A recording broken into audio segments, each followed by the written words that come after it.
There's a very high statistical probability that you are a brown boy watching this right now. What I mean by that is I know that the self-improvement community is flooded with lots of minorities, lots of ethnic people, and lots of them immigrants from other countries. Me personally, I'm not an immigrant. I was born in the USA, although my parents did immigrate here. And although I was born and raised in the USA for most of my life, I do have some childhood memories where, like, when I was 7 years old, I lived in Costa Rica. And when I was in high school, since the beginning of high school, I've been going to Costa Rica once a year, sometimes multiple times a year. If you're anything like me, you've always had the idea that you were gonna live in your Western country that you were born and raised in, your home country.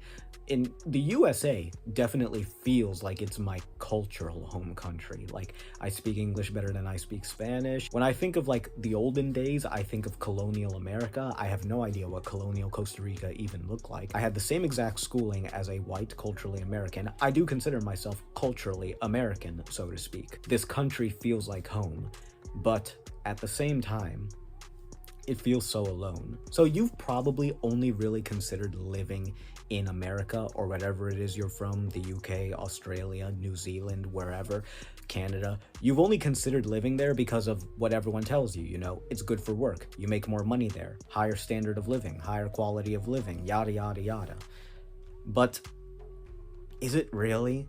Of all the times I've been to Costa Rica, only 3 of them were after I got on self-improvement. And in this last trip, it really came to my mind, I might actually end up living here instead of the USA. What do people mean by quality of life?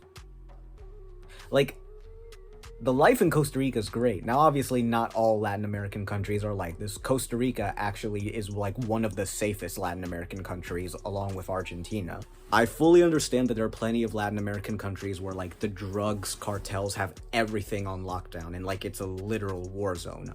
I understand that. I think El Salvador is like that. I'm not sure. I understand that, like, certain countries legitimately you don't want to go back to. I understand that since Costa Rica is one of the safest Latin American countries, this may be a place of privilege I'm talking about. But, like, what do people mean by standard of living? Like, do you... Like, think in mind, what do you actually have in mind by standard of living? Oh, well, consumer products are cheaper in America. How many consumer products do you really need? You're on self-improvement. You don't need a PlayStation, you don't need an Xbox, and tons of people in Costa Rica have those. So it doesn't take, like, wealth to have those. You're not gonna play video games, you're probably just gonna buy books. Like, what do you actually need? Oh, I need, like, this expensive soap from Whole Foods because it has less parabens and less chemicals in it. Look up a YouTube video, how to make your own soap. Buy all the materials and make your own soap. You can do that from Costa Rica or Bangladesh, India, wherever you're from. And you can do it for cheap. You're on self-improvement. You know that the best way to, like, remove all the chemicals from your stuff is to make it yourself. You already know, like, which clothing to buy that only has fabric. You already know the basics. Oh, I need healthy food without chemicals in it.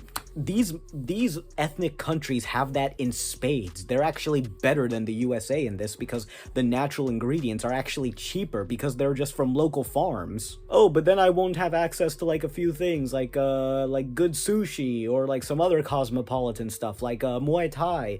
Is that the quality of your life?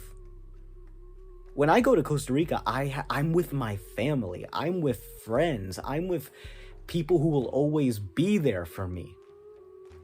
And there are lots of things about Costa Rica I used to have a problem with that I no longer because of self-improvement. Like, I'm not spoiled anymore. I used to hate the fact that there were not that many houses. I used to hate the fact that so many houses only had cold water. Now, after taking cold showers, I'm used to it. If anything, the water that I take a shower with here in America is actually colder than the ones in Costa Rica. I used to hate the fact that Costa Rica wasn't quite as clean or as tidy or as sterile feeling as America. Now I couldn't care less. Like, it's nature, bro. That's literally the way humans have lived through most of humanity. That's the way most of the world lived. It's nature.